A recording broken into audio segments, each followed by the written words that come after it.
All happy families are alike. Each unhappy family is unhappy in its own way. That's the very famous first line of Leo Tolstoy's novel, Anna Karenina. How do unhappy families get to be that way, and how can they turn that around, and should they always try? Unhappy families, next on Speak Your Mind.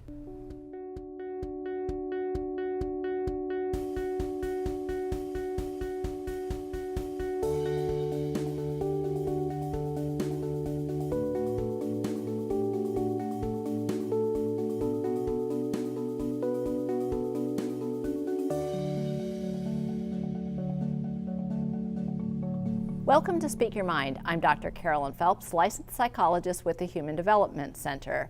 We are hardwired to want to connect with other people, to be a part of a family, but when we kind of think about being a part of a family, not just any family, we all would like to be a part of a happy family. So if that's true, if we all actually want the same thing, then exactly how do families end up, as my guest might say, in a spot of bother? And how do they get themselves out of that spot, and should they always try? Our guest is not just one of my favorites, she's one of your favorites. And you know that she's one of your favorites because you tell me that all the time. And she knows a thing or two about helping unhappy families, which is why I invited her. Now, normally we would encourage you to call in with your questions, but this program is actually recorded ahead of time, so we won't be taking your phone calls tonight, which means you get to sit back and relax and enjoy the conversation just like I do. This is kind of like a country song. If I don't answer, it's me. My guest tonight is Joanne Fairfield, a retired psychotherapist who worked with adolescents, adults, and families for many years, and for many years at the Human Development Center. Thanks so much for being here. And you know, when we think about sometimes happy families, we often think about television families, which are portrayed as very happy. And you actually have a very good story about this, that I think that, because if we want to be like, what are happy families like? And you have some tips about that.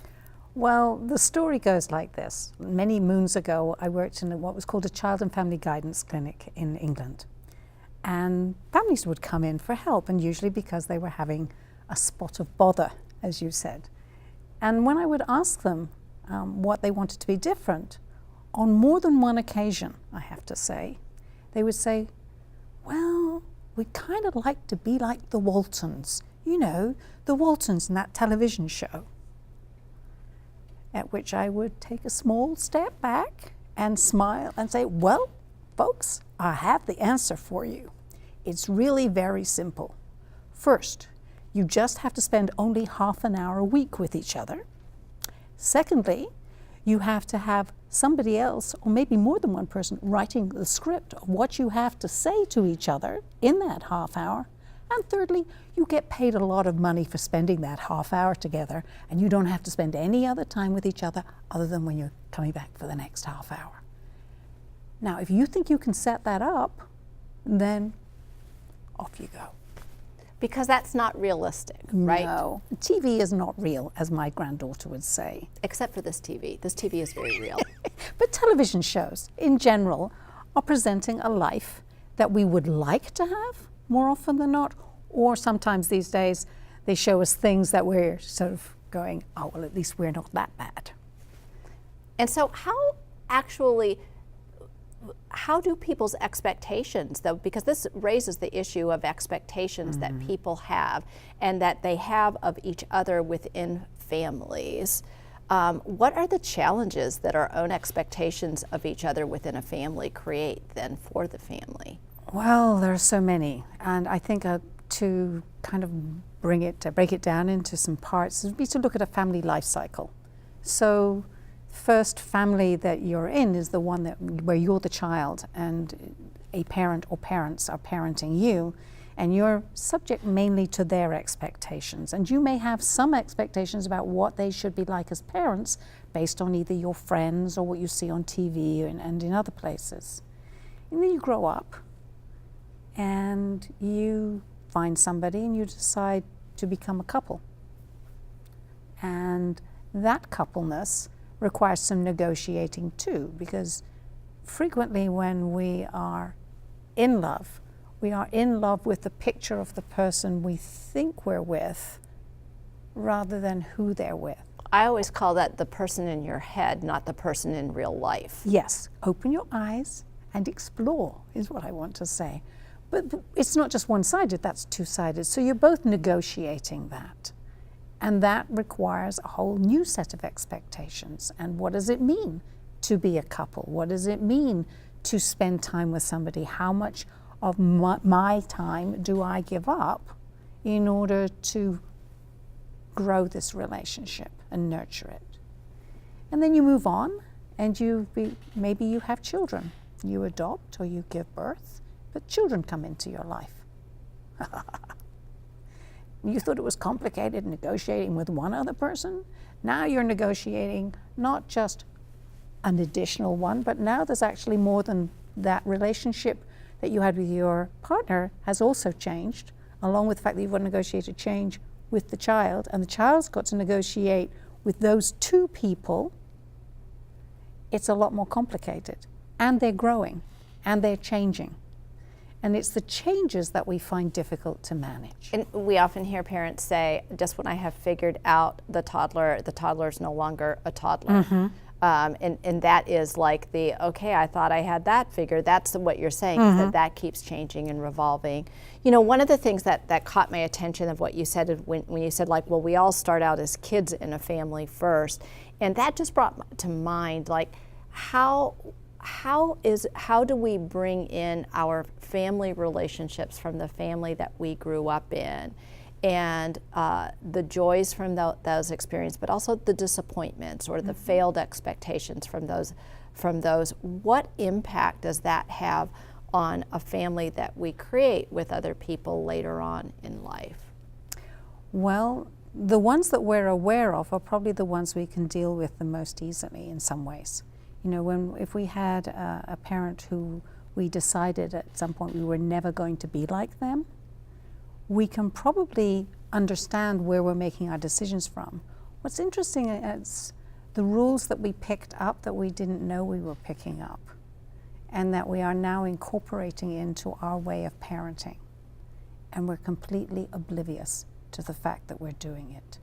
Those are the harder ones to change. So often in therapy, from where I sit, my job is not only to find out what are the explicit rules, as it were, of the game, but what are the ones that are unspoken, that people don't know of, and see if we can unpick and get some of those to the surface. Because making change kind of happens, I was always taught, on a number of different levels. And so you could talk about first level changes, you change your behavior. Great. And if that holds, terrific. But many times it doesn't. So what is it that means that the behavior isn't holding? Well, maybe it's the rules that we have in our head about the behavior. A good mom does this. Talk more about this, because I think all families have rules, and some of them are overt, and everybody, and what I would say is, well, everybody knows what they are, whether they know that they know or not. But talk a little bit about the difference between those sort of overt rules versus kind of the ones that are sort of more undercover, as it were. So the overt rules are the easiest ones to talk about first. Those would be things like, Dad always gets served dinner first in my generation. When I was a kid, your father was always served first at the table, right? It's not a spoken rule, but it's a very clear rule. And everybody knows that you have to obey that rule. The rule that you don't shout in some families. Other families, it's pass the butter, you shout.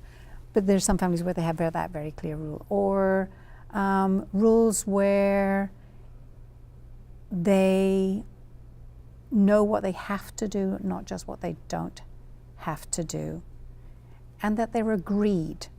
That's the thing. The agreed rules are the easy ones. The rub comes when people bring, as you say, from different experiences, a different set of unspoken rules. If I'm to be a good enough mother, then what I have to do is always put up my family's needs first. Now, not everybody agrees with that rule, but if that's a rule that you were raised with, And let's say you're with somebody who says, but I was raised also that I have to put everybody else's needs first. That's kind of like people trying to get through a door. After you. No, no, after you. No, no, no, after you. Nothing ever happens. And then it gets to frustration because neither are able to be the giver because they can never give quite enough. And particularly if you're stuck with that rule and you don't know that's what you're even operating under. That's the thing. When you don't know the rule you're operating under, it's really hard to know how to negotiate across with the other person. All you know is that you keep getting into conflict and you keep staying into conflict, but you can't, for the life of you, figure out how to get out of that conflict then. And that's why back in the day when we did family therapy with whole families, one of the great gifts of that was that there would always be a truth teller in the family. There would be the kid, more often than not, who would be able to just occasionally pipe in with, well, no, actually, this is what happens. And it doesn't mean that the truth in an absolutist sense, but they were able to see it from a stepped back perspective. They weren't blaming anybody, they were just noting the process. And so when we would practice family therapy, we would always focus on process rather than who should change. And I think when families are really struggling, it is about trying to find out who is the problem, or else trying to get agreement on you are the problem because it's not me. I am not the problem in this family. And so when families come to therapy, there's this great interest in, I'm wondering if you could shed some light and agree with us that this person over here is the problem, and if you could let them know that they need to fix themselves, please. And so how does family therapy address that? Because I think people are afraid of family therapy. Families are afraid of family therapy, of that first session, of what it would be, what that would be like. And so maybe you can talk a little bit about that. Well, of course, I'm a dyed-in-the-wool family therapist from way back, so I'm not so afraid of it as I once was. But I can understand why people would be cautious about it. I mean the families The themselves. families are really. No, you're comfortable, you're trained. Not always at the beginning, but the issue about being able to come together and have to answer questions in front of each other. We used to refer to it as gossiping in the presence of. And some of the ways around that I would use, it's an old technique, is if you had mom, dad, and 2 children, I would, and let's say child A is defined problem, I would turn to dad and I'd say, if I asked your wife what she would see as the major problem here, what would she say? Now the gift of that is he doesn't have to speak about himself, which is usually people's biggest fear. He can talk about what he thinks he's heard his wife saying is the problem for ages, and she can listen to hear if he's really heard her.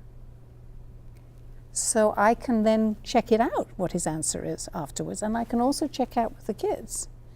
But I'm getting layers upon layers of information about how this family processes difference and how they are careful or not with each other around that. Because usually people are trying to be careful with each other. They're not, when you get hurt by a family member, 9 times out of 10, they don't actually do that intentionally. They do it as a means of defending themselves or somebody else. Even when it feels intentional to the other person. Absolutely, yeah. It doesn't mean that you didn't get hurt. Yeah, absolutely you get hurt, but the intention is not there. So the shift in family therapy is always to the interaction rather than the players. Where is the ball going between them rather than who's hitting it how hard? So it takes off the notion of blame and whose fault it is into where is it getting stuck and how can we shift that? And 9 times out of 10, if you shift it to a position of curiosity, I wonder what would happen if. Can you go away and just observe this Don't do anything different for a while. I need you to be a fly on the wall and just observe what's happening around this particular issue. And could one of you agree to be the note taker on that? And one of you agree to be the observer? But please, everybody, don't change what you normally do. By asking people not to change, it frees them up to change. It's paradoxical in that way. And it's a gift, because now they feel like they don't have to defend every 10 seconds. And that whole idea, I think, sometimes of it must be you, is that I need to blame you because really I'm desperately afraid it's me. Yeah. Yeah. More often than not, that's exactly the scenario. And they're all too afraid even to say it out loud in their own heads. Because if they even go there, then that's like the walls have crashed around them. I love the notion that it is the interaction rather than the who's to blame, because I think if people understood this is what family therapy does, is teach you about the interaction and about how to manage that and how to shift that, make shifts there, then it wouldn't feel like I'm walking in to the Colosseum. Yeah. Yeah, and the lions are about to be released. Exactly. Yes. And I mean, I think you asked something when we were talking about this program before. You said about what about family mission statements? And I was thinking about that. And my thought about it is that I think the process, again, maybe it's because I'm a process queen, the process of developing a family mission, as it were, is healthy. Where I think it has its downside is when you treat a mission as if it's a set of rules that can never change. Because when I was talking about the 3 levels of change before, you have behavior change, then you figure out what the rules are about those behaviors, and maybe you need to change those. The 3rd level of change is when people get stuck and they have a rule that they don't even articulate, which is that the rules can't change. And families change. They have to. They have to change. Kids grow up. Kids do weird things. Parents go through their own life cycle. Things change in families. What we think of as a family has changed massively in my lifetime. How we negotiate those changes is more important than the rules we come up with about what it means to be this family. I like really what you said about that whole notion of the family mission statement, that the process of going through that is probably more than the more important than the end product, because really what you're saying is that if you're a family who wants to do that, then understand you're going to do it again, and you're going to do it again, because I often hear from kids who've grown up with the family, and they'll roll their eyes and they'll go like, the family mission statement. And part of that is that they feel like this does not take me into account anymore. I feel left out of of my own family with this family mission statement, because they've outgrown some of that. It's like they believe in being kind to people. Sure. Of course, they buy into that, but they don't buy into how that plays out in their own family. That does not mean I have to lend my sister my favorite sweater every time she asks for it. Right. Right? Right. Is it unkind to say, no, it's my sweater and I don't want you to wear it? What are so one of the things that you were talking about is that, I had asked you before we got going, I said like, oh, let's talk about like what makes people happy. And then she told me the funny Walton story. And then I said like, you need to tell that on air. But one of the things that you said about happy families is that they figure out how to negotiate change and how to negotiate crisis, big and small, within that. And are there people who are just like naturally better at that because of their own upbringing, and they're more resilient or more experienced with those kinds of things? I think the short answer to that is, there are some people who are just would appear to be more gifted in that regard. That doesn't mean it can't be learnt, and the rest of us can't figure out some stuff along the ways. But there are people who grew up not necessarily in the perfect family, but who learned some values and some core strengths and resiliency that allows them to not feel so completely threatened when something doesn't quite go the way they think it should go. And so they're more open to making do and mend, and let's see how we get along here. Let's see what we can do with this. Rather than having an end in point, they're more about how do we stay together? How do we stay able to still talk to each other even when I'm really royally pissed off with you? Is it okay if I take a time out by myself? Do I have to be in your pocket for you to feel loved by me? I think what you're part of what you're describing is like that whole notion of if we as people can be the tree that can bend in the wind, without the rigidity and the inflexibility of it has to be this way, it has to be the way I've always known, it has to be the way we've always done, that ability to just be flexible and to take into account kind of like, oh, things seem to be changing, and it's uncomfortable, but it doesn't have to slay me to the floor. And I can still listen to what somebody else wants to say to me, even though that's hard for me to hear. Those kinds of things are going to make for sort of more happiness, greater satisfaction, certainly within a family system. I couldn't agree with you more. I mean, I love the metaphor of the tree, because it allows for the fact that there are roots there and that we get sustenance from our past and our roots, but that we also are going to get hit with storms sometimes. I have a tree in my yard. It's a big old box elder. I bought the house primarily because of the yard, and it got hit the first summer we were there with a big storm, and lightning struck it and it split it in half. And I cried. And everybody said, oh, you got to chop that thing down. I left it. You know, that sucker is still growing. It's growing, its branches have set down roots, the ones that were on the ground. I think families are kind of, the ones that make it are the ones that can still grow. They don't necessarily know what they're going to grow into, but they're okay with growing and figuring it out as they go along. Yeah. Finding a way. So what a beautiful story. The hit by lightning, carved into and finding a way to still be the tree. Finding a way to still be the tree.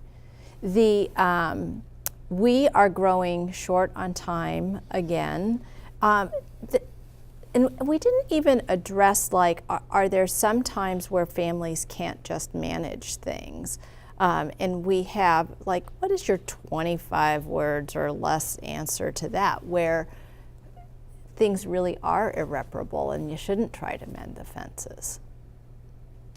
I think if you listen to, call it your wise mind, call it your gut, call it your instinct, about whether nothing more can be done. A friend of mine once said, if you've tried everything you know, and you think other people have tried too, but whether they have or they haven't, if you've tried everything you know and it's still not working, then you can walk away with your head up. Because again, family isn't just who you're connected to by blood. Family is what you make it. And so sometimes you have to unmake one to make another. And what is your message of hope to our viewing audience about that then, about living in harmony as a family? Oh, I grew up in a very noisy family. We were people who did not speak quietly. So I want to say, don't be afraid of the fractures. People get stronger at the broken places. So if there's a fracture, acknowledge it, and it'll be okay if you want it to be. If you want to hold on to the pain, though, then it's going to be hard for it to heal. If you want to pretend the fracture isn't there, it's not going to heal. So the hope is, it's okay. You can have a row. You can get mad at each other if you know that you love each other. I don't think I have anything more to add to that. What a wonderful show that we've had here, just talking about families and talking about kind of what family life is like, which is a lot of times it's messy.